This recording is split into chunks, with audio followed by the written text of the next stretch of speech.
ក្រសួងការបរទេសនិងសហប្រតិបត្តិការអន្តរជាតិនាយកដ្ឋានព័ត៌មានសេចក្តីប្រកាសព័ត៌មានលទ្ធផលដំណើរទស្សនកិច្ចផ្លូវការរបស់អាយដាមកំឡានអឺដូរូបេឌូសេរដ្ឋមន្ត្រីការបរទេសតូហ្គោនៅកម្ពុជា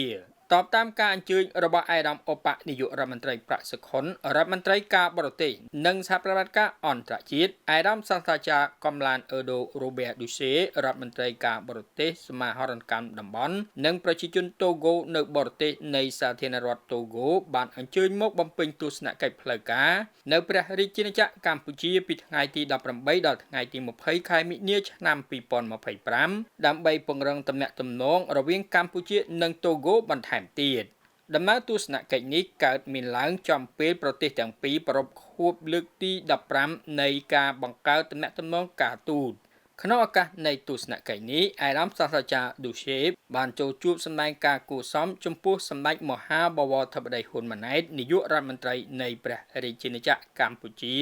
មានជំនួបទ្វេភាគីជាមួយអាយដាមអូប៉ានាយករដ្ឋមន្ត្រីប្រាក់សុខុនព្រមទាំងបានជួបពិភាក្សាដាច់ដោយឡែកជាមួយលោកជំទាវ ចប និមលរដ្ឋមន្ត្រីក្រសួងពាណិជ្ជកម្មនិងអាយដាមហែមវ៉ាន់ឌីរដ្ឋមន្ត្រីក្រសួងឧស្សាហកម្មវិទ្យាសាស្ត្របច្ចេកវិទ្យានិងនវានុវត្តន៍អាយដាមអបនាយករដ្ឋមន្ត្រីប្រាក់សុខុននិងអាយដាមសាស្ត្រាចារ្យរ៉ូបេឌូសេបានផ្លាស់ប្ដូរទស្សនៈលើការពង្រឹងនិងពង្រីកទំនាក់ទំនងកិច្ចសហប្រតិបត្តិការរវាងប្រទេសទាំងពីរនិងបានស្វាគមន៍ចំពោះការប្រារព្ធខួបលើកទី15នៃទំនាក់ទំនងការទូតកម្ពុជាតូហ្គោដែលជាឱកាសក្នុងការធ្វើឲ្យកាន់តែស៊ីជម្រៅនៅទំនាក់ទំនងទ្វេភាគីជាពិសេសក្នុងវិស័យពាណិជ្ជកម្មនិងវិនិយោគអាយដាមសាស្ត្រាចារ្យឌូសេបានកោតសរសើរចំពោះសន្តិភាពយូរអង្វែងស្ថិរភាពនិងការអភិវឌ្ឍសេដ្ឋកិច្ចសង្គមដ៏គួរឲ្យកត់សម្គាល់របស់កម្ពុជាក្រោមការដឹកនាំរបស់សម្ដេចធិបតីនាយករដ្ឋមន្ត្រី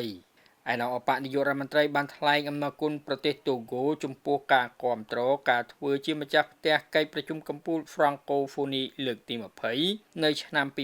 2026នៅកម្ពុជារដ្ឋមន្ត្រីការបរទេសទាំងពីរក៏បានពិភាក្សាអំពីបញ្ហាតំបន់និងអន្តរជាតិដែលជាប្រយោជន៍រួមនិងបានបញ្ជាក់ជាថ្មីនៅការបដិញ្ញាចិត្តក្នុងការសម្របសម្រួលយ៉ាងជិតស្និទ្ធនិងការគាំទ្រគ្នាទៅវិញទៅមកនៅលើវេទិកាអន្តរជាតិក្នុងឱកាសអបអរសាទរខួបលើកទី15នៃទំនាក់ទំនងការទូតរដ្ឋមន្ត្រីការបរទេសទាំងពីរបានឯកភាពជំរុញការផ្លាស់ប្ដូរកម្រិតខ្ពស់ដោយអាយដាមសាស្ត្រាចារ្យឌូសេបានអញ្ជើញអាយដាមអូប៉ានាយករដ្ឋមន្ត្រីទៅបំពេញទស្សនកិច្ចផ្លូវការនៅប្រទេសតូហ្គោនៅក្នុងឆ្នាំនេះ